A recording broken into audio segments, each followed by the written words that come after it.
Buya Hamka, Allahumma yarham, ulama yang istiqomah, mengingatkan pada umat Islam waspada tentang bahaya komunisme di Indonesia. Tingkatkan kewaspadaan. Tapi umat Islam tidak mengindahkan apa yang diingatkan oleh Buya Hamka, Allahumma yarham.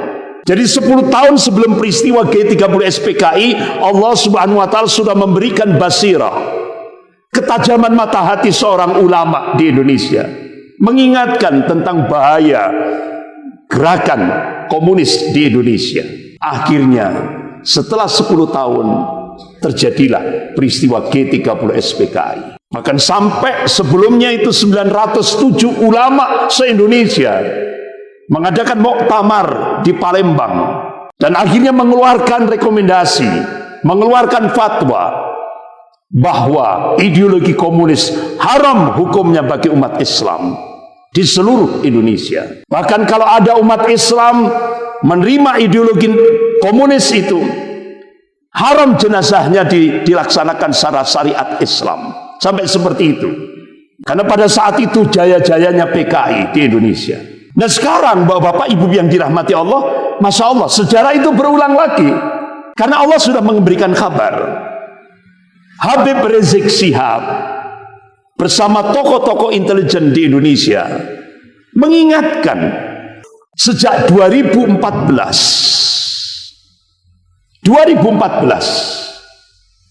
Habib Rizik Syihab bersama tokoh-tokoh intelijen muslim nasional di Indonesia membongkar konspirasi invasi Cina, di mana kita benar-benar jangan melupakan sejarah.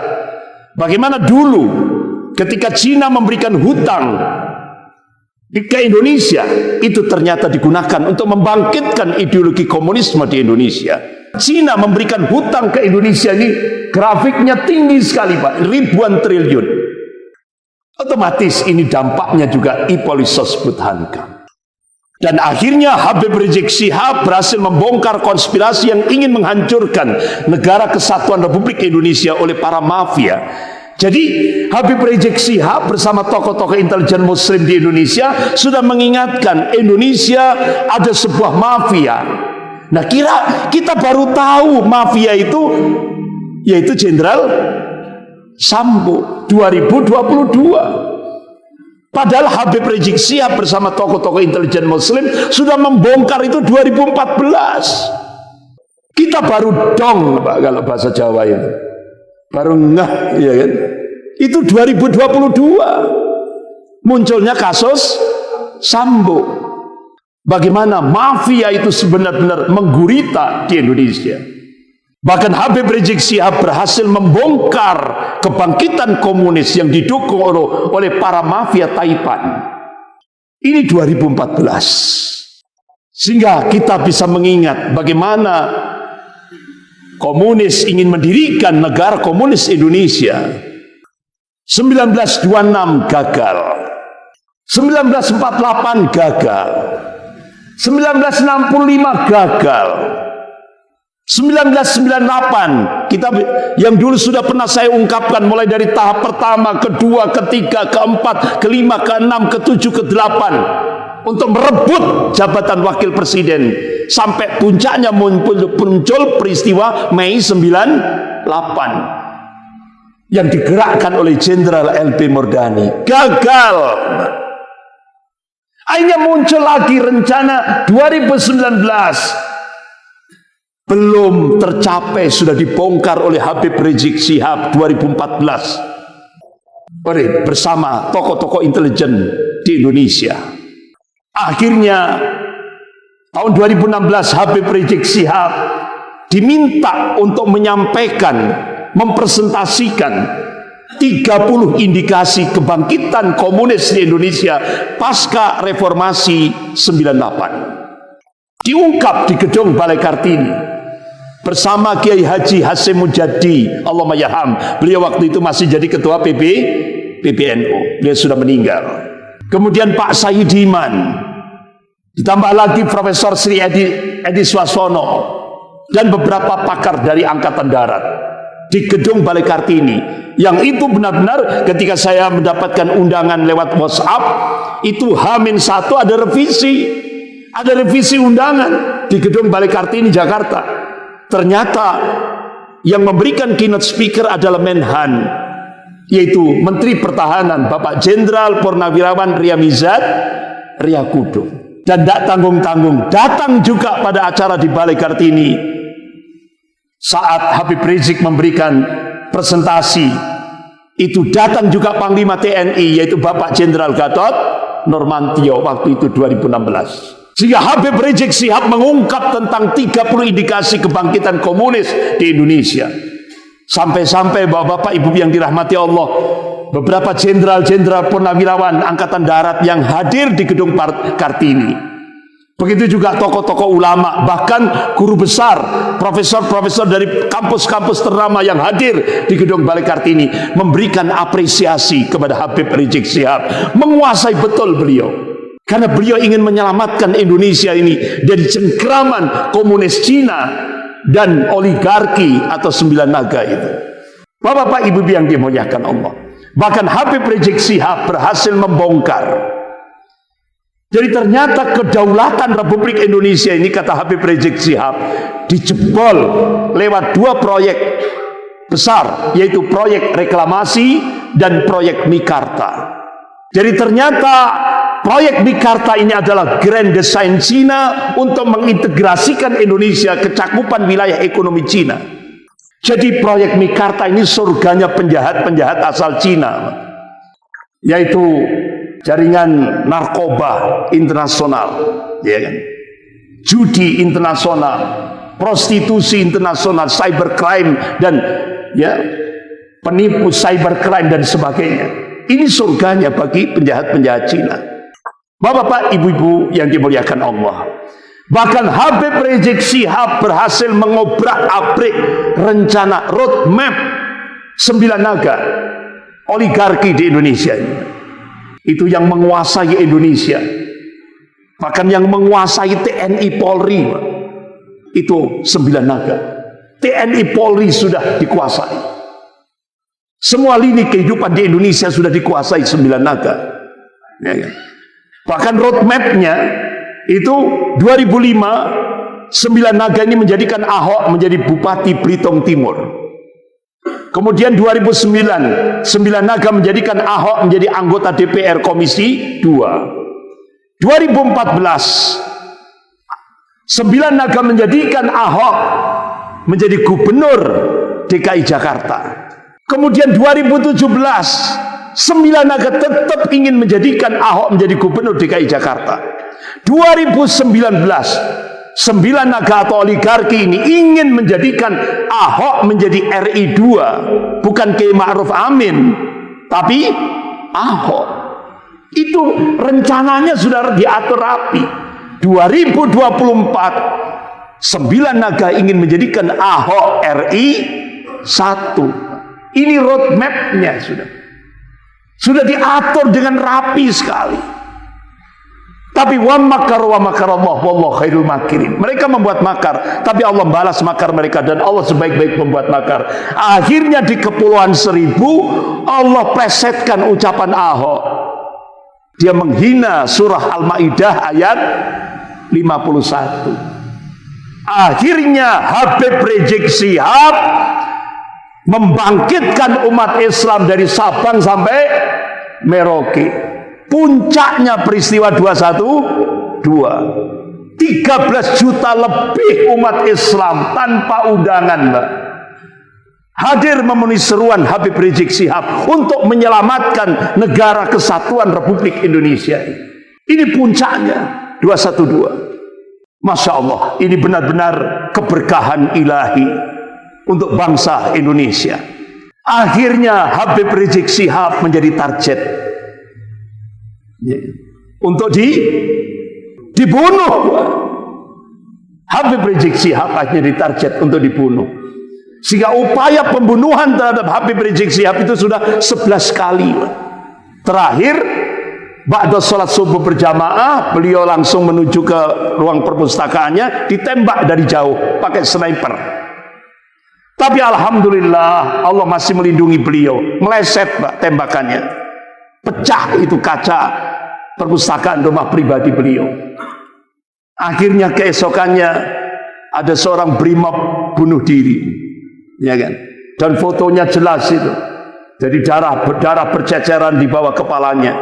Tapi saya tidak percaya itu, Pak. Bukan bunuh diri itu, tapi dibunuh untuk menghilangkan jejak. Akhirnya pakar-pakar intelijen Muslim di Indonesia minta Habib Rizik Syihab segera bersama keluarganya hijrah ke Mekah Al-Mukarramah. Karena apa? Beliau aset umat, jangan sampai mati konyol. Beliau masih, artinya apa? Aset umat. Beliau harus diselamatkan. Akhirnya beliau mengikuti dan akhirnya beliau hijrah ke Mekah. Bapak-bapak, ibu-ibu yang dirahmati Allah, 2019 saya terbang ke Mekah, waktu itu dampingi jamaah umrah. Saya diterima di rumah beliau di Mekah Al-Mukarramah. Jadi ternyata beliau menyampaikan di hadapan saya, Ustadz Andri, sebelum antum ke sini ada dua pejabat tinggi negara yang datang ke Mekah, yaitu Kepala BIN Badan Intelijen Negara Pak Budi Gunawan dan Kapolri waktu itu Jenderal Tito Karnavian. Hanya disepakati di sebuah hotel lantai 16. Begitu masuk, Habib Rizik Syihab tidak enak. Alhamdulillah akhirnya beliau minta pindah ke hotel yang lain. Alhamdulillah beliau selamat dari jebakan intelijen. Akhirnya sampai ke hotel yang lainnya. Akhirnya apa? Ternyata kedua pejabat tinggi negara ini menyampaikan, Habib nggak usah pulang ke Indonesia. Habib cukup di Mekah saja. Kami sudah menyiapkan pundi-pundi. Berapa, Pak? Triliun. Sudah disiapkan triliun, bukan miliar, triliun untuk Habib Rizik Syihab pribadi. Akhirnya saya dengarkan sendiri beliau ngomong di hadapan saya di rumah kediaman beliau. Akhirnya saya ngomong di hadapan dua petinggi negara ini. Saya tetap ingin pulang ke Indonesia untuk menyelamatkan Indonesia dari cengkraman imperialisme Cina dan sembilan naga atau oligarki. Beliau tahu akan dipenjara itu, beliau sudah tahu itu resiko. Tapi beliau tetap pulang ke Indonesia. Sampai akhirnya peristiwa pembunuhan 6 laskar FPI. Jadi ternyata yang membantai ini adalah gerombolan Sambo. Karena pada saat itu bapak-bapak, ibu yang dirahmati Allah, benar-benar 6 laskar ini berhasil menghalangi yang rencana pembunuhan terhadap Habib Rizik Syihab.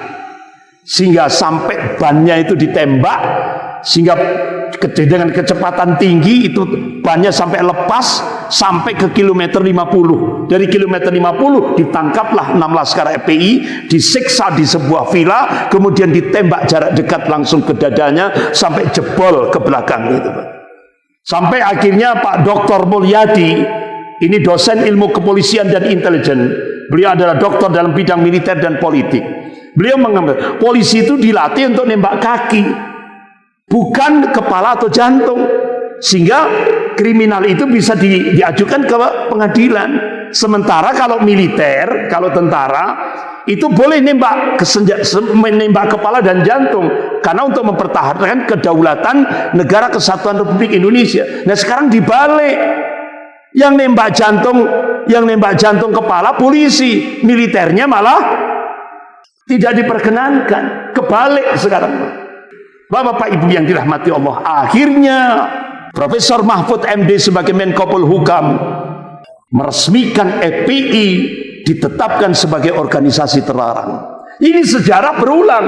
Kalau dulu zaman Orde Lama, Masumi menjadi musuh bersama, common enemy. Nah sekarang FPI dijadikan musuh bersama. Jadi sejarah berulang. Kalau dulu Masumi, makanya sampai Soekarno pidato, Nasakom bersatu, hancurkan kepala batu. Yang dimaksud kepala batu itu adalah Masumi. Padahal bapak-bapak ibu yang dirahmati Allah, yang ingin merubah Pancasila menjadi Ekasila dan Trisila itu kan bukan FPI, tapi PDIP. Yang ingin merubah dasar negara Itu bukan FPI tapi PDIP yang maling duit rakyat ketika era pandemik. Itu kan kalau di koran 25 triliun. Tapi Pak Novel Baswedan yang penyidik senior KPK mengungkap ini yang digerampok oleh Menteri Sosial Pak Juliari Batubara itu 100 triliun, Mbak. Padahal sudah komitmen bersama, siapa yang melakukan korupsi di era pandemik hukumannya mati. Tapi akhirnya Ibu Megawati interupsi, jangan dihukum mati. Itu kalau dihukum mati, Pak, habis kader PDIP. Karena apa? Hampir 90% koruptor tertinggi di seluruh Indonesia adalah kader-kader PDIP. Jadi akhirnya permintaan Ibu Megawati diloloskan. Akhirnya Menteri Sosial Pak Juliari Batubara dihukum 12 tahun penjara dan denda 500 juta rupiah. Jadi 100 triliun yang dirampok cukup dikembalikan 500 juta rupiah. Jadi Pak, sebenarnya yang menghancurkan Indonesia itu bukan umat Islam, tapi mereka sendiri yang selama ini menyudutkan umat Islam di Indonesia. Nah coba Pak, jadi negara ini di bawah bayang-bayang komunis. Ini diungkap oleh Profesor Salim Said, Guru Besar Ilmu Politik dan Militer Universitas Indonesia. Jadi Indonesia ini di bawah bayang-bayang komunis. Bahkan beliau memberikan statement di video pendeknya di Mesot, itu bisa kita lihat. Profesor Salim Said, Guru Besar Ilmu Politik dan Militer Universitas Indonesia, pidato. Sekarang ini kader-kader komunis yang duduk di pemerintahan dan kader-kader komunis yang duduk di parlemen yang kurang lebih 200 lebih itu sudah melakukan balas dendam dengan menggunakan kekuasaan terhadap umat Islam dan ulamanya. Sudah. Ini sudah terjadi.